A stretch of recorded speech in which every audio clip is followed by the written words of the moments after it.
lépp ci yoon lay jaar duñu jalgati yoon ndax dañoo xeex jalgati yoon ñun dañ koo xeex kon duñu jalgati yoon waruñoo jalgati yoon dañ ko teg ci yoon bis bu ngeen juumee Bassirou Diomaye Diakhar Faye ak Ousmane Sonko bu ngeen juumee ba ngeen ne yéen da ngeen di bàyyi ñu dem ci jàmm ak salaam ci Mali foro yéen a koy njëkk a yëg seen milliards yi ñu yer buñ ko yëkkatee xajuñu ci yéen yoru leen 10 francs Mali lu suukarum soow yoru leen ko bu ngeen juumee ba bàyyi leen ñoom ñu yor seeni milliards yi ñu sàcc ci askan wi toog di añaka reer ak ndékki ak a sies di lekk di géex di naan gazelle coca ak potu meew dajji potu meew def ko ci gazelle bi naan ba jaaxaan seeni zirik jaaxaan génn seen milliards yi dugg ko ci réew mi Bassirou sa mandat bi du àgg da ngay wàcc ñoom dañ lay wàcc ay bandi lañu ay wëyu lañu xam naa leen bu baax a baax a baax état nag ñun patriotes yi ñu ci ëpp dañuy jàpp ne état affaire technostructure la technocratie affaire ay boromi xam-xam kese ay éthique tout ça c'est très bien xam-xam éthique tout ça mais état affaire bandi la da ngay amuk caay-caay amuk wuyu mais du question wu xam-xam cadre jub baax fit yooyu yëpp c'est bien mais da ngay amuk caay-caay état affaire caay-caay la aussi y a une dose de caay-caay boo ko deful doo fi fanaan de dañ lay yëlëb sànni la fële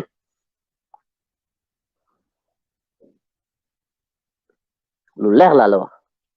damay wax man làmbatuwuma bu ngeen amul ay nit ñu stratège ñu comprendre ñu leen mën a toppal ñii di leen surveiller comme du lait sur le feu du ngeen fi tabax brique du ngeen ko fi teg li ma wax ca kaw va da ngeen ma vaar mi ngi suñu kanam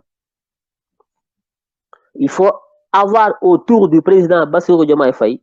des gens dont la mission est de déconstruire ce système le système dañu ko gagné tey waaye système bi deewagul parce que c'est un système multimilliardaire il faut déconstruire ce système riche en argent volé il faut réduire le système dans sa plus simple expression de manière à l'affaiblir ba nga xam ne dootuñu mën a agir dootuñu mën a dellusi au pouvoir le système est mafieux il est dangereux waxantuwuma de lii may wax président Bassirou Diomaye Diakhar Faye ak président Ousmane Sonko laa ko wax yéen a ngi tëju affaire bi du ay affaire intellectuel ay costume cravate ay Harvard la jógee ay dégg nga maam c'est un kii il est passé il est nickel il est gis nga ces gens aseptisés là du ñoom ñoo leen di xeexal de du ñoom ñoo leen jox pouvoir de bu xeex war a jot bu taxaw war a jot pour toog ci nguur gi ci pouvoir bi yàgg fi pour tabax système anti système bi pour dëgg am pour lépp am ñooñu ngeen tëju di wax kër kër borom CV yu gudd yooyu bu ngeen leen toppee bu ngeen yëlëb ci palais bi du ngeen gis kenn il faut une dose à tout il faut une dose de technocrates et de technostructures une dose de politiciens une dose de stratèges lépp ngay am un pouvoir c'est un tout il ne faut pas gérer ce pays comme vous avez l'habitude de gérer vos bureaux aux impôts et domaines en tant que cadre de la fonction publique. L'État, c'est pas la fonction publique. L'État, c'est un tout. La fonction publique, c'est un œil de l'État. Comme il y en a d'autres. L'État, c'est un agrégat de tout. Il y a tout dedans. Il faut être entouré de toutes sortes d'hommes pour pouvoir gérer un État. Mais di xëccoo ay diw banque mondiale la jógee kii c'est bien hein il faut ça il faut une dose de ça mais il faut une dose de politique de stratège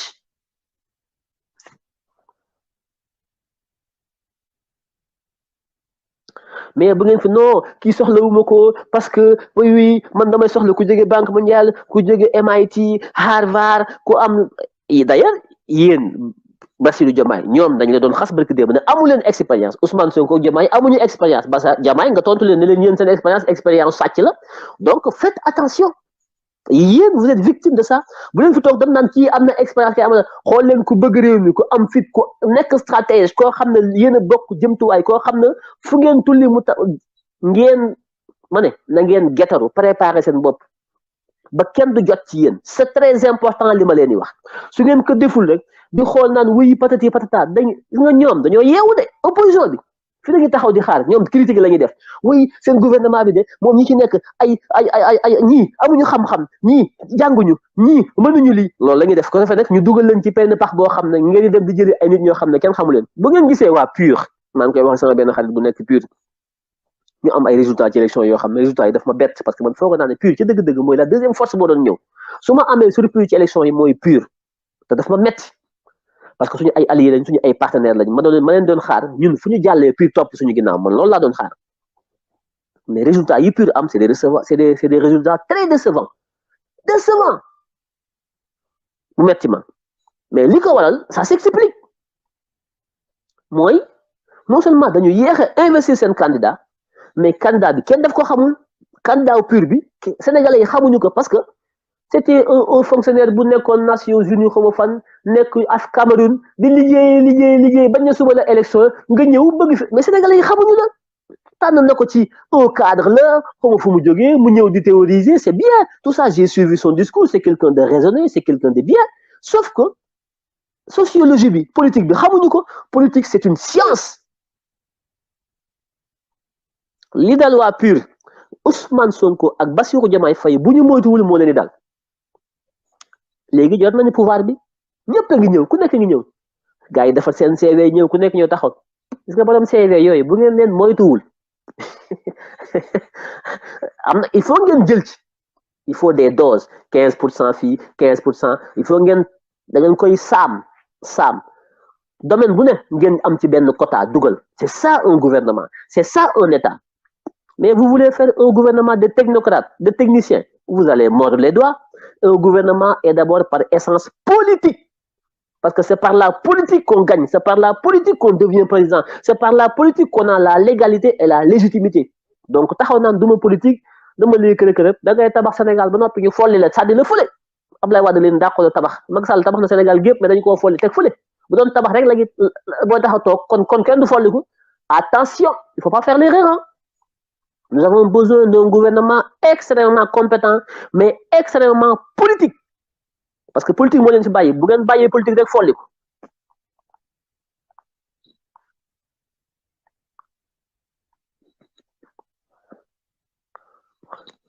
li may wax nag jàllu muus la mi ngi ci suñu kanam parce que ñoom ñi nekk ci ñoom ñi daanu système bi dañoo aay dañoo mën a communiquer ils sont très intelligents oui amuñu expérience vous allez voir buñ taxawalee gouvernement bi doo ci xam gu am expérience doo ci gis un cadre doo ci gis koo xam ne lii doo ci foofu lañ leen di dugal ngeen jël seen gouvernement bi rek technocratiser ko dugal si ñoo xam ne amuñu base politique sénégalais yi xamuñu leen ngeen fonctionner sous forme de mode de programme mode de projet tout ça c'est très bien hein? Moi il faut ça mais il ne faut pas que ça soit que ça il faut une dose de ça mais ça ne doit pas être que ça. La politique est un art. N'ayez pas le complexe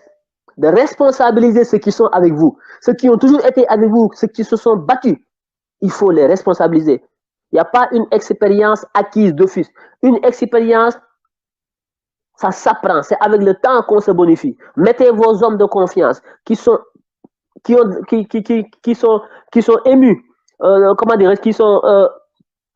pétris de valeur. Même si vous avez une expérience, mettez-les dans l'affaire. Ils vont apprendre dans le tas. Ils seront capables. Il faut les préparer, il faut les former. N'ayez pas le complexe des gens qui ont été avec vous. Tout s'apprend dans le tas. Mais bàyyi leen xeeb leen te ñoom ñoo doon ànd ak yéen di xeex ngeen dem jéggaane ay nit ñoo xam ne kenn xamu leen naan da ngeen di gouverner avec des gens inconnus su ngeen ko defee du ngeen am ñaari mandat da ngeen di folliku man maa leen ko wax.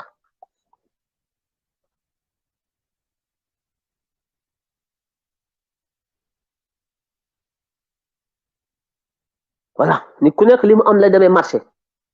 c'est pas et puis c'est pas compliqué c'est pas diable li ñu fi wax ni billahi wallahi taala c'est pas compliqué gérer Sénégal du dara jub la ak volonté soxlawul sax xam-xam jubal bëggal c'est pas compliqué li gën a jafe def nañ ko ñi nekkoon ci bopp réew mi ñoo jubal ay sàcc fi nekkoon ñu jël affaire bi réyal ko ngandal ko du dara yéen ñi ci yéen ñëpp kenn ku ne mën naa nekk président yéen ñi fi nekk ñëpp ku nekk mën naa nekk ministre mën naa nekk du tous dañ ko réyal ngandal ko di coow wax jee bari communication bi mooy duufal mooy réyal mooy wàññul du dara état du mais yow lii du tous affaire complexe kese la yéen ñëpp vous êtes capable de diriger ce pays parce que boo jubee bëgg réew mi mën nga lu ne Il faut pas avoir ce complexe-là. Hein. Voilà.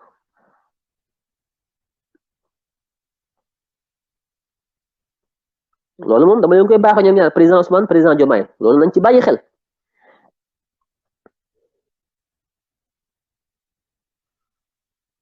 du tous njiitu réew mi mooy baax mooy xam mooy jub moom moo yore le monitoring mooy war a xool di tracer le cap gars yi di topp c'est pas ñi ngay nommé du ñooy liggéey l'administration sénégalaise moo yor liggéey bi la mise en œuvre des programmes c'est l'administration qui le fait. Macky Sall va partir et c'est personne nommée mais l'administration demeure l'État c'est une administration ñoom xam nañ ko Ousmane Bassirou ñoom ñooy la cheville ouvrière bi nga xam ne ñooy accompagner les managers qu'on appelle les politiques ceux qui sont nommés donc yow président bi soo nommé say nit de confiance c'est d'abord la confiance la gouvernance c'est une question de confiance d'abord tu mets tes hommes de confiance bu ñu amee xam-xam c'est encore mieux bu ñu amee fit lépp bu ñu ko amee nga nommé leen mais ñoom ils seront aidés par qui par l'administration dafa am ay agent yoo xam ne koo fi manti fal administration bi boo ñëwee ñoo naan la nii la nee la ñoo lay former Bassirou Diomaye Faye bii ngeen gis nii administration la génne mais bu demee ci présidence dañ koy defal ay formation les IGE ak ñeen dañ koy dimbali il y a l'inspection générale d'État à la présidence pour lan la pour dimbali président di ko xelal di ko conseiller ci yu bari di ko defal ay enquête di ko defal yëpp kon Bassirou Diomaye Faye comme fi mën a nommé day ñëw day fekk administration centrale ñoom ñoo koy accompagner ñoom ñoo xam les rouages même soo ko xamul yàgg nekk gi ngay nekk ñoom da ngay dem da ngay xam lépp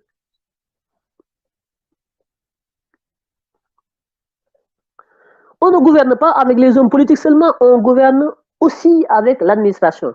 les politiques ce sont donc des décideurs le politicien il a la signature il décide mais ñi liggéey dëgg c'est pas les politiques qu'on nomme ñi liggéey c'est l'administration ñoom boo folli ko ñoom ñi ngi fi ce sont des fonctionnaires ñoom booy dem demuñu ñi ngi fi ñoom ñoo yor liggéey bi nit ñi dañ koy fàtte c'est l'administration qui met en œuvre la politique sous le contrôle du manager qu'on appelle ministre ou directeur, en tout cas la personne qui est nommée par le président de la République pour veiller à l'exécution des projets et programmes donc, pour lesquels il a été élu. Donc l'administration sénégalaise est quelque chose qui est très fondamental dans tout ça. Donc, vous n'avez pas fait.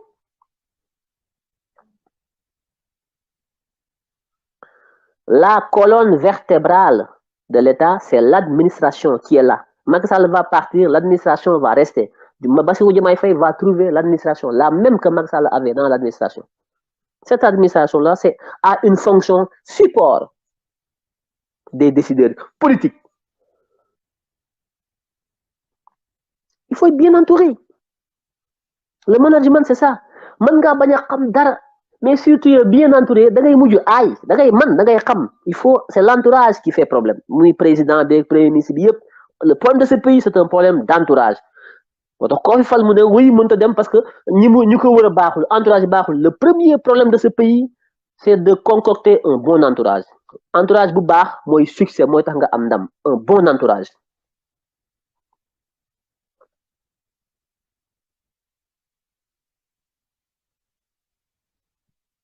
waaw c'est très important ça donc bu leen déglu kenn les patriotes les décideurs comme les sympathisants, comme les militants. N'ayez pas le complexe de qui que ce soit. L'État, ce n'est pas un extraterrestre. Oui, État du caaxaan, État dafa compliqué, État dafa diis. Oui, État dafa diis. Mais yow doo ko bàyyi ki koy wax di réel mais moom du bàyyi moom État la bëgg de diis na waaye moom yan bi du ne yenn leen ma ko de maanaam da lay nax di la tiital État du dara. État du dara soo ko bëggee jub am fit loo bëgg a xam ci état mën nga ko xam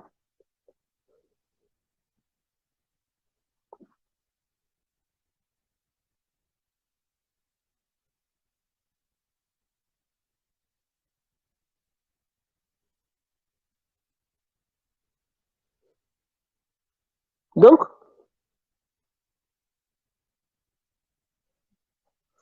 il faut maintenant avoir une bonne administration ci biir administration bi aussi il y a des brebis galeuses donc foo dem am na ñu baax am na ñu bon boo defee gouvernement ñu ne non kii lii kaa laa critiqué ci biir administration bi am na ñoo xam ne ils sont corrompus ils sont mauvais donc ni nga war a tànnee ni nga war a liggéeyal ci wàllu nomination ci gouvernement ak direction yi noonu nga war a tànnee aussi ci wàllu administration tes collaborateurs les plus compétents les plus donc en phase avec le projet nga teg leen ci yenn direction yi moo tax d'ailleurs boo demee ci ministère yi ministère boo gis léegi am na ñaari poste yu am importance ci ministère yi muy des postes clés yoo xam ne bu amul ci ministère yi mënul dox muy les postes de DAGE les directeurs de l'administration générale et de l'équipement c'est un poste clé dans les ministères ak ban poste muy les postes de secrétaire général les ministères yi am doole yi war a liggéey dañuy am poste secrétaire général du ministre ak DAGE ñaari postes yooyu ce sont des postes yoo xam ne qui sont souvent réservés aux commis de l'État les fonctionnaires de l'État parce que ñoom ñoo yore ministère bi le secrétaire général du ministre et le directeur général de le directeur de l'administration générale et de l'équipement DAGE muy les fonctions support ñooñu ñooy dimbali ministre bi son cabinet le ministre il a un directeur de cabinet le directeur de cabinet aussi avant avait une fonction support mais maintenant le directeur de cabinet est suppléé il est aidé par les deux fonctions là le secrétaire général du ministère et le DAGE du ministère qui sont souvent des gens issus donc de l'administration la haute administration qui sont de hauts cadres de hauts fonctionnaires parce que ñoom loolu mooy seen jàng ñoom ñooy yaxu ministère bi donc yow soo ñëwee am nit ñu mel noonu wër la mais da ngay liggéey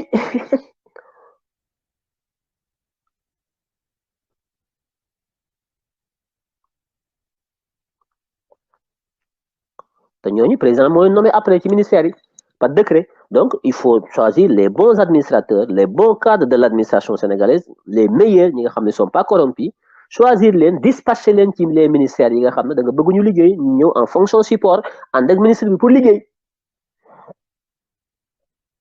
donc c'est aussi simple que ça bu leen tiit bu leen ragal bu leen kenn complexe la non Bassirou amul expérience non président Ousmane Sonko non c'est des histoires ils feront mieux que quiconque ça je vous le garantis ici parce que mënuñoo am ñu mel na ñenn ñi man boog mënuma ànd ak ñoom ñuy def loo xam ne yambar yi fi jógee dañuy am lu ñuy wax yambar yi fi jógee xamuñu état ñoom ils ont tout bousillé on fera mieux que eux 1000 fois ça je vous le garantis à moins que ñoom ñu tëju bañ a déglu kenn mais man boog man de bu ñu ma dégloo moom il feront 1000 fois mieux bu ñu ma dégluwul nag loolu je garantis rien mais en tout cas ils ont suffisamment de ressources ñoom ci seen bopp ñoom xam nañu Ousmane xam na Bassirou xam na rawatina am nañu ay milliers de cadres dans le parti de Pastef yoo xam ne on ne doit pas faire moins que ces gens-là parce que ces gens-là ils n'ont rien fait d'ailleurs ces gougnafiers qui viennent de nous quitter là ils n'ont rien foutu de bon donc bu leen tiit bu leen ragal bu leen kenn dugal ci ay discours wéy lii patate non siggi leen ngeen taxaw am fulla ak fayda droit au but on fonce on va transformer ce pays qualitativement et quantitativement c'est tout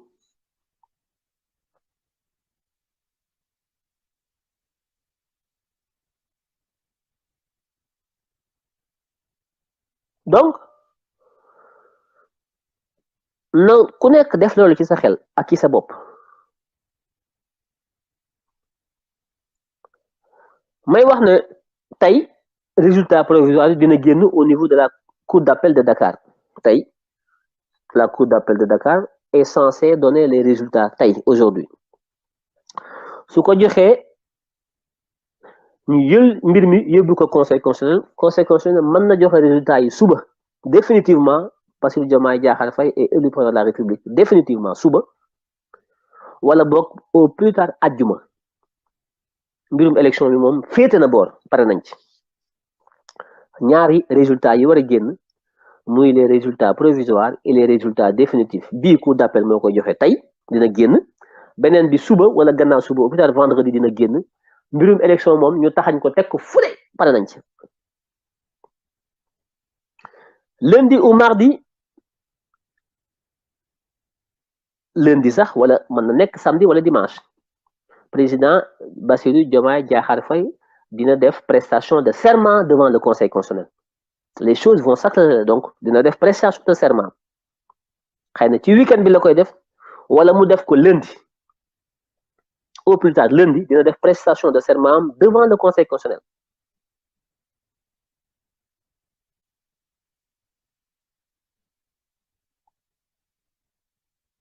su ko defee le 2 talaata bi ñu jëm ci lay dugg ci palais bi incha allahu rabbi Macky Sall génn talaata le Bassirou Diomaye Diakhar Faye lay dugg ci palais bi en tant que président de la République du Sénégal incha allahu rabbi talaata bi Bassirou Diomaye Diakhar Faye dina taxaw ci kanamu Badio Camara bi yoon du mën a Badio bi ci kanamu Mamadou B Camara wax texte bi nga xam ne moo nekk ci constitution bi te mooy dina fexe ba moom ci boppam mu respecte constitution bi waaye dana fexe ba sénégalais yépp tamit ñu respecte constitution bi dana fexe ba ñun Sénégal ci suñu liggéey suñu lépp ñu fexe ba liggéey boo xam ne dana tax ñu mën a dem pour tabax unité africaine ak ya ca topp yépp yéen a ma ko gën a xam loolu dina taxaw waat ko je le jure dina taxaw waat ci kanamu conseil constitutionnel ci kanamu Mamadou Beye Camara muy Badio Camara en tant que président du conseil constitutionnel su noppee ñu takkal ko xàpp gi wax ko li nga xam ne moo tax ñu fal ko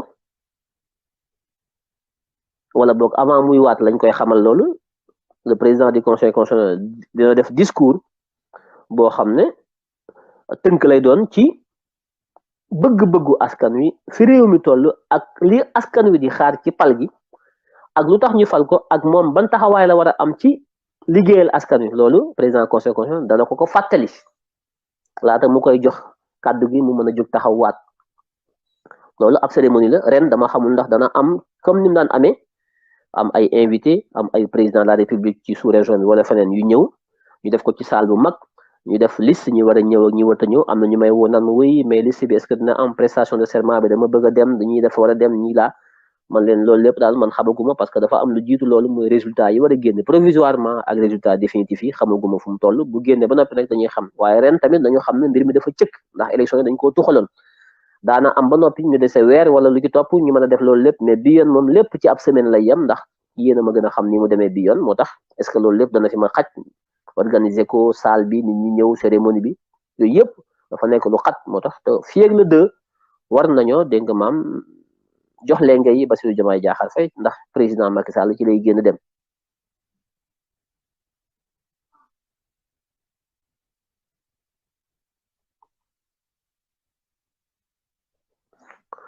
kon lii mooy schéma bi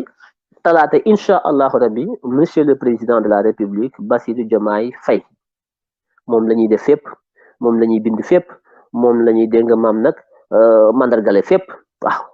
mu toog nag ci donxaasu gi ah sañ-sañan am nag léegi sañ-sañ tabb nañ ko nag léegi fii ak talaata nag ci lay soog a mën a jël nag ay décret jël ay dogal waaye ba jamono yi may wax nii mënut a jël benn dogal fi mu toll nii mënagul a jël benn dogal talaata lay commencé mën a jël ay dogal gannaaw bañ ko dijee ci fauteuil bi présidentiel bi mu dugg ci palais bi Macky Sall génn jox ko lenge yi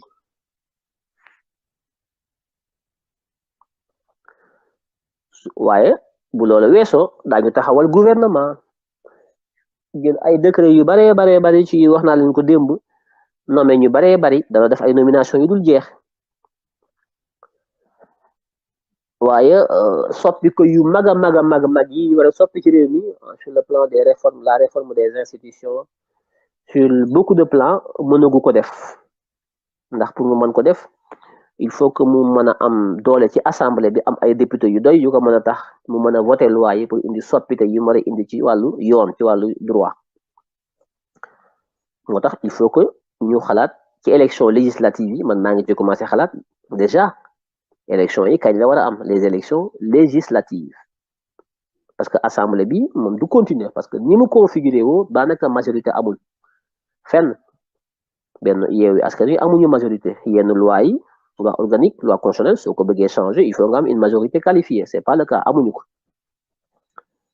kon il faut que ñu xool ni ñuy def ba fii ak mois de septembre fekk assemblée bi am ñaari at nga mën koo tas parce que mënoo koo tas te amul ñaari at biñ ko falee léegi matagul ñaari at le 31 juillet 2022 lañ ko fal mu rentré en fonction le 12 septembre donc le 12 septembre la assemblée bi di am ñaari at ci fonctionnement am da mën nañ koo tas boobaa Bassirou da koy tas est-ce que dina ko tas ou du ko tas en tout cas tas gi politiquement parlant moo gën te amuñu sax choix dañ ko war a tas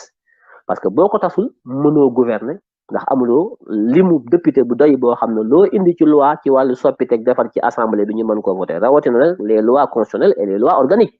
wala une majorité qualifiée des 3/5 kon tas gi moom day am pour ñu dem ci jongante tànnaat ay député yu bees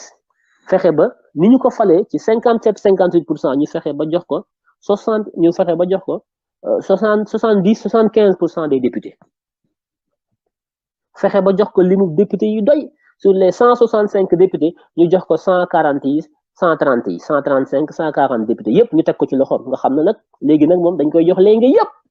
jëmtukaay yi mu soxla yépp pour soppi réew mi ndax buñ ko falee président ba noppi joxuñu ko doole ci assemblée ci député yi lim boo xam ne dana mën a soppi loi yi organique ak loi constitution yi dañ koo fal mu nekk ci palais bi waaye du soppi dara attention attention attention kon nañu préparé moo tax ma ne xeex bi bari na li des bari na jox nañ ko benn lenge des na beneen lenge bu mu soxla mooy am limu député bu doy sëkk ci penc ci député yi fële 165 députés la na fexe ba bopp bi 130 yi 140 yi li ki des mu bàyyi leen ko gis ngeen ni élection bi demee kon nañu fexe ba li ëpp ci député yi ci département yi ñu gagné ko ba élection yi ñëwee liste nationale ak liste départementale ñu bopp bi lépp bu ñu mën a jël député yépp nañ ko jël teg ko ci loxoom ñu soppi réew mi ci soppin goo xam ne mosu fee am kon man maa ngi xalaat déjà élection législative man foofu laa nekk fi mu toll nii je suis en avance lii moom dee na weesu naa ko maa nga ca élection yi mu des nag 12 septembre ci la assemblée bi di am ñaari at ñu war ko tas pour defar assemblée bu bees boo xam ne dañuy ut majorité ci assemblée bi ci député yi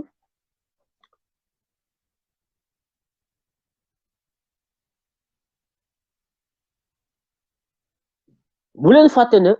budget Sénégal at mu ne dañ koy togg defar ko yóbbu ko ci assemblée bi pour ñu voté ko bu ñu ko voté wul mënut a jàll muy la loi de finance kon